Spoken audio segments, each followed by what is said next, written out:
Praise the lord. ప్రభునందు ప్రియులారా, Laodicea సంఘాన్ని గురించి మనం ధ్యానం చేస్తూ ఉన్నాం. ఈ లవొదికయ సంఘములోని వారు ఖరీదైన వస్త్రాలు ధరించినప్పటికీ, రంగురంగు వస్త్రాలు ధరించినప్పటికీ, దేవుడు వారిని గూర్చి దిగంబరి అంటున్నాడు. అంటే బట్టలు లేని స్థితిలో ఉన్నారు అని చెప్తున్నాడు. నేను మీకు జ్ఞాపకం చేస్తున్నాను మరొకసారి. వారు శరీరానికి సంబంధించినటువంటి ఖరీదైన వస్త్రాలు వారు ధరించారు, కానీ వారి జీవితంలో ఆత్మ సంబంధమైన వస్త్రాలు లేవు. రంగురంగుల వస్త్రాలు వారు ధరించారు, కానీ మనుషులను ఆకర్షించే వస్త్రాలు వారు ధరించారు, కానీ దేవుణ్ణి ఆకర్షించే వస్త్రాలు వారు ధరించలేదు. దేవుణ్ణి ధరించే వస్త్రాలు లేక వారు దేవుని దృష్టిలో దిగంబరులుగా కనపడుతున్నారు. దిగంబరులుగా కనపడుతున్నారు. ప్రభునందు ప్రియ దేవుని పిల్లలారా, దేవుని దృష్టిలో మనము ధరించవలసింది, ఆత్మీయ సంబంధమైన జీవితానికి ధరించవలసిన వస్త్రాలు ఏమిటి? మనము దేవుని సన్నిధికి వచ్చేటప్పుడు చాలా శుభ్రంగా వస్తాము, చాలా ఆకర్షణీయంగా రావటానికి ప్రయత్నిస్తాం. కానీ దేవుడు కోరుకునేది ఏమిటి అంటే, ఆయన్ని ఆకర్షించే విధంగా మనం దేవుని సన్నిధికి రావాలి.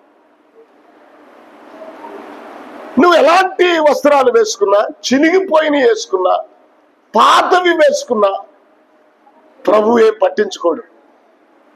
ఏంటి వీళ్ళు పాత వస్త్రాలు ధరించారు అని దేవుడు అనుకుంటాడా? అనుకోడు. మనం ధరించాల్సిన వస్త్రాలు కొన్ని ఉన్నాయి. ఆ వస్త్రాలను ఇప్పుడు మనం జ్ఞాపకం చేసుకుందాం. మన దిగంబరత్వాన్ని, ఆత్మ సంబంధమైన దిశములను కప్పుకోవటానికి మనకు దేవుడు కొన్ని వస్త్రాలు ఇచ్చాడు.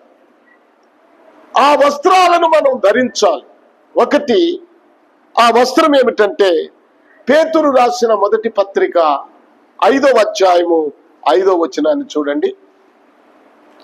పేతురు రాసిన మొదటి పత్రిక. చిన్నలారా, ఎవరికి లోబడి ఉండాలి? పెద్దలంటే నాయకులనే కాదు, వయసులో పెద్దవారు. చిన్నలారా, మీరు పెద్దలకు లోబడి ఉండండి. మీరందరూ ఎదుటివాని ఎడల ఏమి వస్త్రము ధరించుకోవాలి? దీన మనస్సు అనే వస్త్రము ధరించుకోవాలి. దీన మనస్సు అనే వస్త్రము మీకు అలంకారముగా ఉంటుంది. మీరు దీన మనస్సు అనే వస్త్రము ధరించుకొని మిమ్మల్ని మీరు అలంకరించుకోండి. అలంకారం ఎప్పుడొస్తుంది అంటే,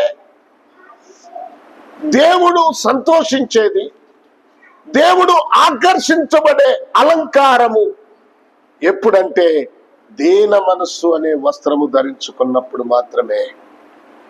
ఇంకా కిందకి చదువు.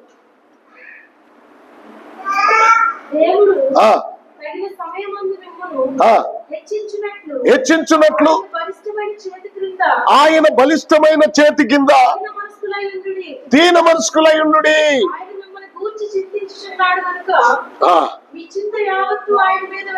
చూడండి, మనము ఆయన బలిష్టమైన రెక్కల నీడలో మనల్ని మనం తగ్గించుకొని దీన మనస్సు కలిగి జీవించాలి. అదే దేవుడు కోరుకుంటున్నాడు. హల్లెలూయా. యాకోబు పత్రిక 4:6 వచనం చూడండి. యాకోబు పత్రిక 4:6 వచనం. కాదు గాని ఆయన ఎక్కువ కృపనిచ్చును, అందుచేత దేవుడు అహంకారులను ఎదిరించి దీనులకు కృప అనుగ్రహించును. అహంకారులను ఎదిరించి దీనులకు కృపానుగ్రహించును. అహంకారులంటే దేవునికి ఇష్టం లేదు. ఎవరు దీనులుగా ఉంటారో వారే దేవునికి ఇష్టమైన వారు. నీవు నీ జీవితంలో దీనత్వం కలిగి ఉండాలని దేవుడు కోరుకుంటున్నాడు. దీనులు దేవుని సన్నిధిలో ఆశీర్వాదకరంగా ఉంటారు. దేవుడు ఇష్టపడేది దీనులనే. అందుకంటే సాతానును మనం ఎదిరించాలంటే, సాతాన్ని మనం జయించాలంటే మనము దీన మనస్సు కలిగి ఉండాలి. సాతానుని మనము ఏదో ప్రార్థన చేసి పో సైతానా, సాతాను బంధించబడును గాక. సాతానుడు బంధించబడడండి. ఇప్పుడు సాతాను బంధించే శక్తి మానవులలో ఎవరికీ లేదు. సాతాను క్రియలను బంధిస్తాం కానీ సాతాను బంధించలేం. సాతానుడు మన యొద్ద నుండి పారిపోవాలంటే మనము దీన మనస్సు కలిగి జీవించాలి. వాడు మన యొద్ద నుండి పారిపోతాడు. గుర్తుపెట్టుకోండి, సాతాన్ని జయించే అనుభవం నిన్ను నీవు తగ్గించుకున్నప్పుడే, నువ్వు విధేయత కలిగి ఉన్నప్పుడే. మరొక విషయం ఏమిటంటే పరిశుద్ధత, నీతి వస్త్రము ధరించుకోవాలి. ఒకటి, దీన మనస్సు అనే వస్త్రము ధరించుకుంటే దేవుడు సంతోషిస్తాడు. మరొకటి పరిశుద్ధత అనే వస్త్రం. ప్రకటన గ్రంథం 19వ అధ్యాయం 8వ వచనం ఒకసారి చదవండి. ప్రకటన గ్రంథము 19వ అధ్యాయము చూడండి. మరియు ఆమె ధరించుకొనుటకు ప్రకాశములను నిర్మలమునైన సన్నపు నార బట్టలు ఆమెకి ఇవ్వబడును. ప్రకాశములను నిర్మలమునైన సన్నపు నార బట్టలు ఆమెకి ఇవ్వబడును. ఏమిటి ఆ ప్రకాశములు? ఆ వెలుగేమిటి? ఆ నిర్మలమైన ప్రశాంతమైన సన్నపు నార బట్టలు ఏమిటి? దేవుడిచ్చే ఆ సన్నపు నార బట్టలు ఏమిటంటే అక్కడే రాస్తున్నాడు, పరిశుద్ధుల నీతి క్రియలు.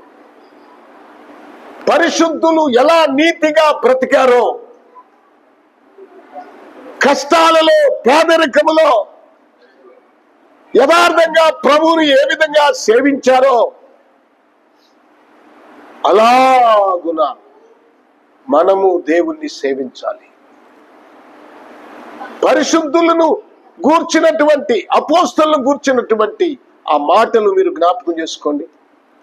పేతురు గారు అడిగాడు ఒక సందర్భంలో, ప్రభువా మేము అన్నిటినీ వదిలిపెట్టాం, మా పరిస్థితి ఏంటి అంటే, ప్రభు అన్నాడు, ప్రపంచ పునర్జన్మనందు మీ 12 మందికి 12 సింహాసనాలు వేస్తాను. ఆ సింహాసనాల మీద నాతో కూడా మీరు కూడా కూర్చుండి పరిపాలన చేస్తారు అని చెప్పాడు. మనము దేవుని సన్నిధిలో పరిశుద్ధుల నీతి క్రియలు కలిగి ఉంటే రేపు 1000 సంవత్సరాల పరిపాలనలో ప్రభుతో కూడా సింహాసనం మీద కూర్చొని పరిపాలన చేస్తాం. ప్రభునందు ప్రియ దేవుని పిల్లలారా, ఆ అనుభవాన్ని మనం సంపాదించుకోవాలి. మన దిశమలను మనం కప్పుకోవాలి. దిశమల అంటే అక్షరానుసారమైనటువంటి శరీరాన్ని కప్పుకోవటం కాదు, ఆత్మ సంబంధమైన జీవితములో ఈ దిశముల కనపడకుండా మనం కప్పుకోవాలని దేవుని వాక్యం తెలియజేస్తుంది. మరొక విషయం చూడండి, మరొక వస్త్రం ఏమిటంటే యోబు గ్రంథము 29వ అధ్యాయము 14వ వచనం. యోబు గ్రంథము 29వ అధ్యాయము 14వ వచనాన్ని ఒకసారి చదవండి త్వరగా. న్యాయ కనుక నేను నీతిని వస్త్రముగా ధరించుకొని ఉన్నాను. వస్త్రం ఏమిటి? ఇంకోటి పట్టు చీరలు కాదు, లేకపోతే సూటు బూటులు కాదు, ఖరీదైన వస్త్రాలు కాదు, రైమండ్స్ ఏవేవో ఉన్నాయి కదా కంపెనీలు, అవి కాదు దేవుడు చూసేది. నువ్వు ఎంత గొప్ప వస్త్రాలు, ఖరీదైన వస్త్రాలు ధరించినా దేవుడు దాని వైపు చూడడు. ఇక్కడ ఏమంటున్నాడు? నేను నీతిని వస్త్రముగా ధరించుకున్నాను. నీతి కలిగిన జీవితం ఉందా? నీతిగా మనం ప్రవర్తిస్తున్నామా? అన్యాయంగా ప్రవర్తిస్తున్నామా? నీతి ప్రవర్తన, న్యాయ ప్రవర్తన, న్యాయ ప్రవర్తన. ఓకే, చదివితే ఆ వచనం చదివితే మీకు అర్థమవుతుంది. ప్రభునందు ప్రియ దేవుని పిల్లలారా, మనం అందరి ఎడలా న్యాయంగానే ఉండాలి. మన తల్లి ఎడలా ఒక న్యాయం, ఇతరుల ఎడలా ఒక న్యాయం కాదు.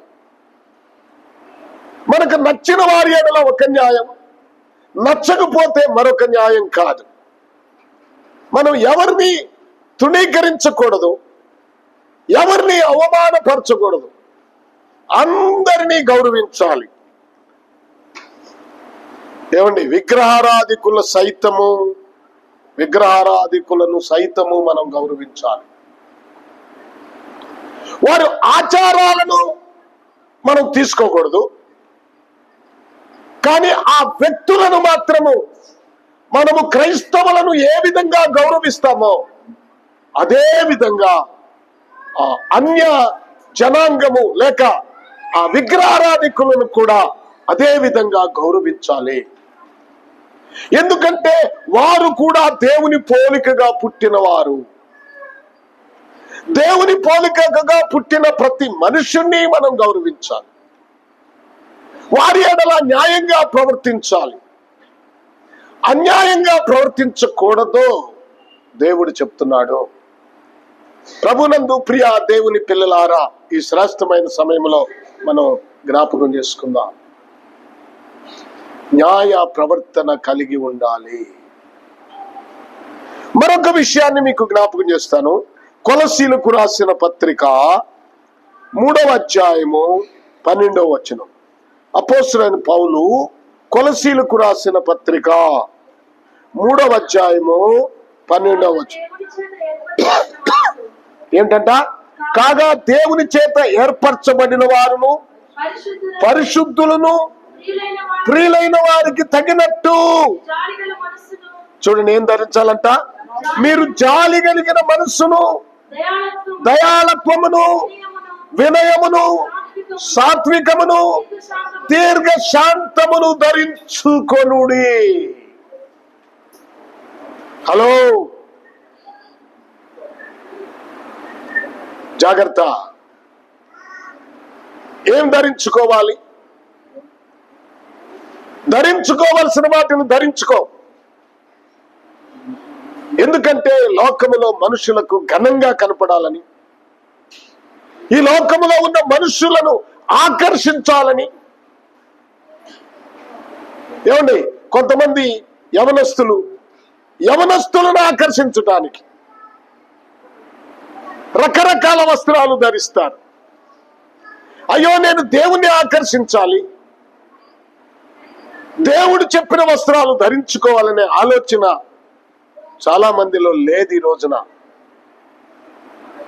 పిచ్చి పిచ్చి అన్ని రకరకాలుగా, అసలు ఎంత అసహ్యంగా, చూడటానికి ఎంత అసహ్యంగా కనిపిస్తారో. ఆ డ్రెస్సులు చూసినప్పుడు, ఆ యొక్క పీలికలను చూసినప్పుడు, ఒంటి మీద వాళ్ళకుంది వస్త్రాలు కాదు, పీలికలు. ఆ వస్త్రాలు పీలికల్లాగా ఉంటున్నాయి. ఆ దరిద్రమైన వస్త్రాలు ధరించి చాలా అందంగా ఉన్నాను, ఆకర్షణీయంగా ఉన్నాను అని ఫీల్ అవుతూ ఉంటారు. అసలు నీ దగ్గర నీవు పరిశుద్ధులను, మనం ఎవరమంట? దాని చేత, దేవుని చేత ఏర్పాటు చేయబడిన మనము. వినాలి జాగ్రత్తగా. మీరేంటి? మీరు దేవుని చేత ఏర్పాటు చేయబడిన వారు. ఏమండి, ఈ జగత్తుకు పునాది వేయబడక మునిపే ప్రేమ చేత క్రీస్తులో దేవుడు మనల్ని ఏర్పాటు చేసుకున్నాడు. కనుక ఈ రకంగా మనం దేవుని సన్నిధికి వస్తున్నామంటే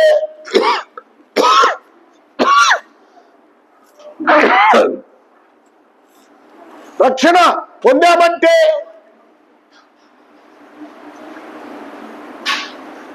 పొందామంటే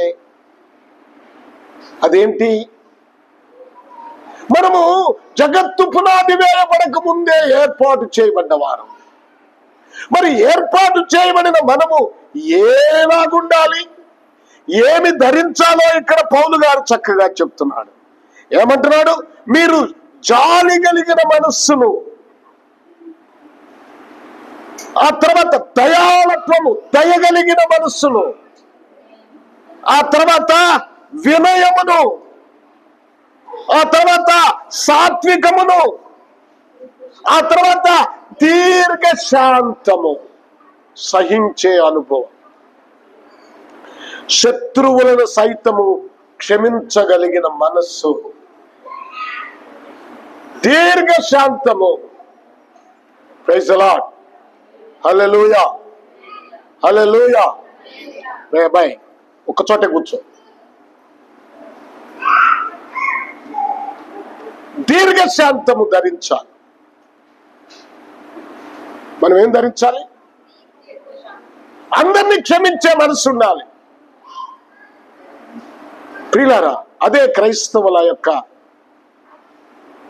ప్రణాళిక. దేవుడు మన పట్ల చూపించే ఆ క్రమం. యేసు ప్రభు క్షమించలేదా? ఆయన కొడుతున్న వారిని క్షమించలేదా? పక్కలో బల్లెం పెట్టి పొడిచిన వారిని క్షమించలేదా? ఆయన ముఖం మీద ఉమ్ము వేసిన వారిని క్షమించలేదా? ఆయన గడ్డము లాగిన వారిని క్షమించలేదా? క్షమించాడు కదా. మరి ఆయన పిల్లలమని చెప్పుకుంటున్న మనము, ఆయన చేత ఏర్పాటు చేయబడిన వారమని చెప్పుకుంటున్న మనము అదే స్వభావం కలిగి ఉండాలి కదా. హల్లెలూయా, హల్లెలూయా. ప్రభునందు ప్రియ దేవుని పిల్లలారా, జ్ఞాపకం చేసుకుందాం. అదే ప్రేమ. ప్రేమ ఎప్పుడూ క్షమిస్తుంది. ప్రేమ ఎప్పుడూ తను తాను తగ్గించుకుంటుంది. ప్రేమ ఎప్పుడూ ఇతరులను అవమానపరచదు. అది ప్రేమ అంటే. అన్నం పెట్టడం, బట్టలు ఇవ్వటం కాదు, డబ్బులు ఇవ్వటం కాదు. ప్రేమలో ఉన్న విధానం. మరొకటి ఏంటంటే రక్షణ వస్త్రం. రక్షణ వస్త్రం ఉంటేనే పరలోకానికి వెళ్తాం, లేకపోతే లేదు. నువ్వు మారు మనసు పొందావా? బాప్తిసం పొందావా? ప్రత్యేకంగా జీవిస్తున్నావా? మీరు మారు మనసు పొంది ప్రతివాడు యేసుక్రీస్తు నామంలో బాప్తిసం పొందండి, పరిశుద్ధాత్మ అనే వరము మీకు వస్తుంది. అయితే అక్కడ ప్రాముఖ్యమైన మాట ఒకటి చెప్పాడు. మూర్ఖులకు ఈ తరము వారికి వేరై రక్షణ పొందండి. ఎప్పుడు రక్షణ? వేరైన జీవితం, ప్రత్యేకమైన జీవితం ఉన్నప్పుడు రక్షణ. ఎప్పుడు? ప్రత్యేకమైన జీవితం ఉన్నప్పుడు రక్షణ. అర్థమైందా? రక్షణ, రక్షణ అనే వస్త్రము ధరించాలి. ఈ వస్త్రాలు లేకపోతే దేవుడు చీకటిలో పడేస్తాడు. ఒకడు పెళ్లి విందుకు వచ్చాడు, విందులో కూర్చున్నాడు. రాజు ఆ విందులోనికి వచ్చిన వారిని పరిశీలన చేస్తున్నాడు. ఒకడు పెళ్లి వస్త్రము లేకుండా వచ్చాడట. మత్తయి రాసిన సువార్త 22వ అధ్యాయం 11 చూడండి. మత్తయి రాసిన సువార్త 22వ అధ్యాయము 11వ వచనం. లోపలికి వచ్చి అక్కడ పెండ్లి వస్త్రము ధరించుకొనని ఒకడిని చూసి, స్నేహితుడా, గౌరవిస్తున్నాడు. చూడండి, మరలా నేను అదే చెప్తున్నాను. పెండ్లి వస్త్రము లేకుండా ఇక్కడికి ఎలాగ వచ్చితివి అంటే వాడు మౌనైనై ఉన్నాడు, మౌనంగా ఉన్నాడు. అప్పుడు రాజేమన్నాడు, ఇతని కాళ్ళు చేతులు కట్టి వెలుపటి చీకటిలోనికి తోసివేయండి. అక్కడ ఏడ్పును పండ్లు కొరుకుతా ఉంటాయి, పండ్లు కొరుకుతా ఉంటుంది. కాళ్ళు చేతులు కట్టి వెలుపట పడేయండి, చీకటిలో పడేయండి. ఇతను పెండ్లి విందులోనికి ఎలా వచ్చాడు? వస్త్రాలు లేకుండా. పెండ్లి కుమార్తెకు దేవుడు ఇచ్చిన వస్త్రాలు సన్నపు నార వస్త్రములు, నిర్మలము, ప్రకాశమానములు. అవేమిటంటే పరిశుద్ధుల నీతి క్రియలు, పరిశుద్ధులుగా జీవించటం. పెండ్లి వస్త్రం అంటే రక్షణ వస్త్రం. పెండ్లి వస్త్రం అంటే దీన మనస్సు కలిగిన వస్త్రం. పెండ్లి వస్త్రం అంటే ప్రేమ కలిగిన వస్త్రం, న్యాయ ప్రవర్తన కలిగిన వస్త్రం. ఇవి లేకుండానే మనం జీవిస్తున్నామా? ఇవి లేకుండానే ప్రభువుని ప్రార్థిస్తున్నామా? మీరు కొరింథీయులకు రాసిన 2వ పత్రిక 5వ అధ్యాయము మీరు 2వ వచనాన్ని చదివితే, మనము దిగంబరులము కాక వస్త్రములను ధరించుకొని వారముగా కనపడుదుము. కాబట్టి పరలోకము నుండి వచ్చు మన నివాసము దీనిపైని ధరించుకొన నాపేక్షించు దీనిలో మూలుగుచున్నాము.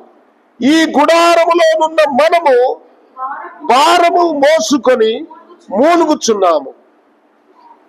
ఇది తీసివేయవలనని కాదు గాని మర్త్యమైనది జీవము చేత మృంగివేయబడినట్లు ఆ నివాసము దీనిపైన ధరించుకొనగోరుచున్నాము.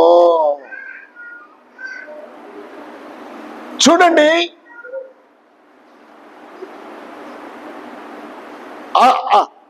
ఈ లోక సంబంధమైనవన్నీ కూడా మింగివేయబడి మహిమ కలిగిన రాజ్యములోనికి మనం ప్రవేశించినట్లుగా ఆ పరలోక సంబంధమైన వాటన్నిటినీ మనం ధరించుకోవాలి. హలో, చాలా ప్రాముఖ్యమైనది. ఏదో ప్రార్థనకు వస్తున్నాం, వెళ్ళిపోతున్నాం, ప్రభు బలలో ఉన్నాం, మాకేం పర్వాలేదు, మేము చాలా బాగా ప్రార్థన చేస్తున్నాం, దీర్ఘాలు తీసి ప్రార్థన.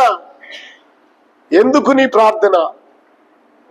దీన మనసు లేని నీ ప్రార్థన, న్యాయ ప్రవర్తన లేని నీ ప్రార్థన, సాత్వికము ప్రేమ లేని నీ ప్రార్థన, పరిశుద్ధుల నీతి క్రియలు లేని నీ ప్రార్థన, రక్షణ లేని నీ ప్రార్థన.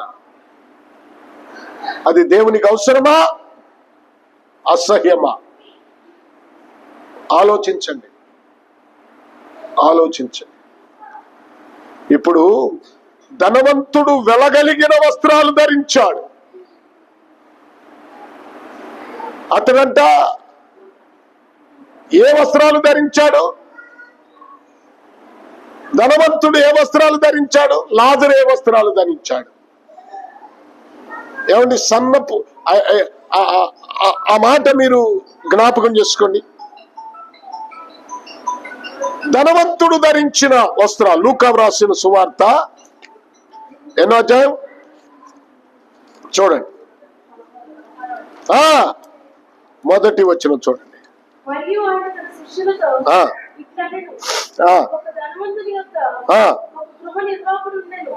అమ్మా ఏమా, ఎక్కడికి రా? 19వ వచనంలోనికి రా. 19వ వచనంలోనికి రా. ధనవంతుడు ఒకడు ఉండెను, అతడు ఊదా రంగు బట్టలను ఆ సన్నపునార వస్త్రములు ధరించుకొని ప్రతిదినము బహుగా సుఖపడుచుండెడివాడు. బాగా డబ్బుంది, పనివారున్నారు. ఆ రోజుల్లోనే అతడు బహుగా సుఖిస్తున్నాడు. ప్రియులారా, బహుగా సుఖించువాడు. ఆ తర్వాత 22వ వచనం. ఆ దరిద్రుడు చనిపోయి అంటే కొనిపోబడి ఎవరు? లాజరు సంగతి చెప్పాడు. తర్వాత చదవండి. ధనవంతుడు కూడా చనిపోయి పాతి పెట్టబడెను. అప్పుడతను పాతాళములో బాధపడుచున్నాడు. హలో అండి, వినండి ఆగండి, చాలండి. ఇంత ఖరీదైన వస్త్రాలు ధరించిన వాడు, సన్నపునార వస్త్రాలు ధరించిన వాడు, ఊదారంగు ఖరీదైన ఊదారంగు వస్త్రాలు ధరించిన వాడు ఎక్కడికి వెళ్ళాడు? ఇప్పుడు దిశములను కప్పుకోవడానికి అతనికి ఇప్పుడు వస్త్రాలు లేవు. పాతాళములో వేదన చెందుతున్నాడు. ఈ లోకములో ఉన్నప్పుడు లాజరు పాపం ఏ పాతాలో అడ్డం పెట్టుకుని ఉండొచ్చు. ఇప్పుడు అతనిలో ఏముంది? న్యాయ ప్రవర్తన అనే వస్త్రం ఉంది, దేన మనసు అనే వస్త్రం ఉంది, ప్రేమ అనే వస్త్రం ఉంది, రక్షణ అనే వస్త్రం ఉంది. ఆ వస్త్రాలు ధరించినటువంటి లాజరు అబ్రహాము రొమ్మునున్నాడు. నువ్వు ఏ వస్త్రాలకు ప్రాముఖ్యత ఇస్తున్నావు? ఇప్పుడు దేవుడు నిన్ను బ్రతికించి, దేవుడు నీకు జీవితం ఇచ్చినటువంటి ఈ సమయంలో నీకు ఏ వస్త్రాలు ప్రాముఖ్యత? ఆడంబరాలతో కూడిన వస్త్రాలా? ఏది నీకు ప్రాముఖ్యమైంది? ఒకసారి చెప్పండి, మీరు ఆలోచన చేసుకోండి. ఏ వస్త్రాలంటే నువ్వు ఇష్టపడుతున్నావు? ఆత్మ సంబంధమైన దిశములను కప్పుకోవటానికి అవసరమైన వస్త్రాలు నీ దగ్గర ఉన్నాయా? ఏమండి చూడండి, ఎందుకంటే వీళ్ళు చాలా గర్విష్ఠులు. అక్కడ రాసింది కదా, మీరు ప్రకటన గ్రంథము 3వ అధ్యాయము మీరు ఆ 17వ వచనాన్ని మరొకసారి చదివితే, ఆ కిందకి చదివితే ఏమన్నాడు? నేను ధనవంతుడను. ఇక్కడ నీవు దరిద్రుడవు. ఇక్కడ అన్నాడు, నీవు దౌర్భాగ్యుడవు, దిక్కుమాలిన వాడవు, దరిద్రుడవును, గురుడ్డివాడవును, దిగంబరనై ఉన్నావని ఎరుగక. అసలు నీ స్థితి నీకు తెలుసా? నీ స్థితిని గురించి ఎప్పుడైనా ఆలోచన చేశావా? నువ్వు వీటిని గురించి ఎరగలేదు. మరి ఏమనుకుంటున్నావు నీవు? నేను ధనవంతుడను, ధన వృద్ధి చేసి ఉన్నాను, నాకేమీ కొదవ లేదని చెప్పుకొనుచున్నావు. నాకేమీ కొదవ లేదు, నేను ధనవంతుడను, ధనాన్ని బాగా సంపాదించాను, వృద్ధి చేసుకున్నాను, నాకేమీ కొదవ లేదని చెప్పుకొనుచున్నాము. ప్రియా దేవుని పిల్లలారా, ఈ శ్రేష్టమైన సమయంలో జ్ఞాపకం చేసుకుందాం. మన జీవితాలను ఒకసారి జ్ఞాపకం చేసుకుందాం. మీ దిశమలను కప్పుకోవటానికి ప్రభు అంటున్నాడు, నా దగ్గర ఉన్నాయి, నువ్వు కొనుక్కోమంటున్నాడు. ఎలా కొనుక్కోవాలో కూడా చెప్తాను. ఇక్కడ నువ్వు సంపాదించుకున్న డబ్బుతోటి ఇక్కడ వెలగలిగిన వస్త్రాలు కొనుక్కుంటావు. కానీ ప్రభు నా దగ్గర ఉన్నాయి, నా దగ్గర కొనుక్కోండి అంటున్నాడు. ఏం పెట్టి కొనుక్కోవాలి? ఎలా కొనుక్కోవాలి? ఒక మాట చూడండి, ఆ తర్వాత చదువుకుందాం. కానీ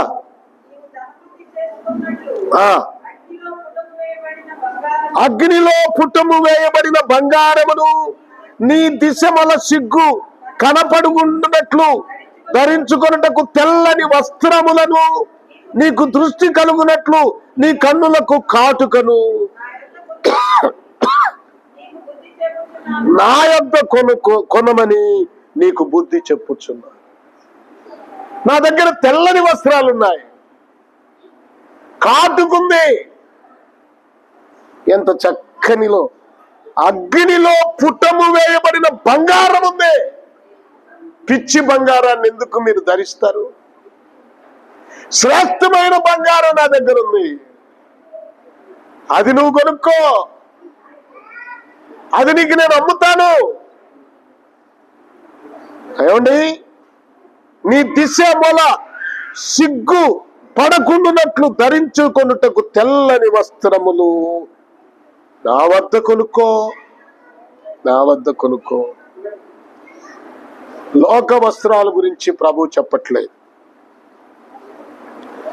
ప్రియులారా, ఇక్కడ చాలా విషయాలు ఉన్నాయి. టైం అయిపోయింది కనుక నేను ముగిస్తాను. వీటి వివరణంతా వచ్చే వారం మీకు చెప్తాను. అవి ఎలా కొనుక్కోవాలో, ఆ బంగారం ఏమిటో, ఆ తెల్లని వస్త్రాలు ఏమిటో, అవన్నీ మనం కొంచెం వివరంగా ధ్యానం చేస్తే గానీ అర్థం కాదు. హల్లెలూయా. ప్రభువు మనకు అటన్నిటినీ ఇస్తాడు. నువ్వు ఈ లోకంలో ఉన్న వాటిని ప్రేమిస్తున్నావు కానీ దేవుడు నా దగ్గర ఉన్నాయి నీకు ఇస్తానంటున్నాడు. వాటి కోసం ప్రయాసపడాలి. ప్రభువు ఈ మాటలు మనందరి కొరకు ఆశీర్వదించునుగాక. ఆమేన్. తల్ల వంచండి, ప్రార్థన చేసుకుందాం. తల్ల వంచండి, ప్రార్థన చేసుకుందాం. Hallelujah, hallelujah, hallelujah. Praise the Lord. అందరూ తల వంచి ప్రార్థనలో ఉండండి. ఆమేన్, ఆమేన్. హల్లెలూయా, హల్లెలూయా. ప్రార్థన చేయాలి, ప్రార్థన చేయాలి. ప్రభువానికి స్తోత్రం. హల్లెలూయా, హల్లెలూయా.